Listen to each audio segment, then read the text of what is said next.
Murat, yanvarın birincidən siqareti atıram. Əlqədir, mən balaca uşaq idim, sən tərcidirdin. Min qış sənə tapmaca deyəcəm. Tapsan şot mənlikdir, tapmasan sənlik. De Əlqədi, onsuz da sənin kör eşək xeyir görməyib qalmışdı mən. O nədir ki, o nədir?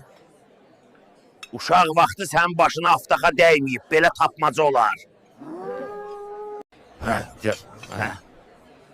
Yaxşı deyiblər, eşək nə bilir, zəfəran nədir, belə tapmaca olar, adam dolamısan.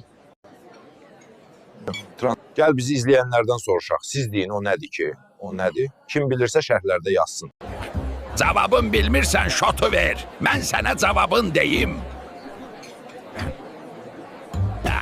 Şotu verdim Əlqədi. Cavabı ağıldır, yəni ağlın olsaydı mərc eləməzdin. Elə bir söz dedin zarafat yana, məni pərt elədin, gülə bilmədim. Məni sevirsənsə yıxıl öl dedin, nə qədər yıxıldım ölə bilmədim.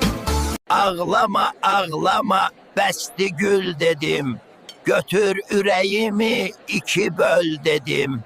Sağ olay brat, brat moynu radnoy.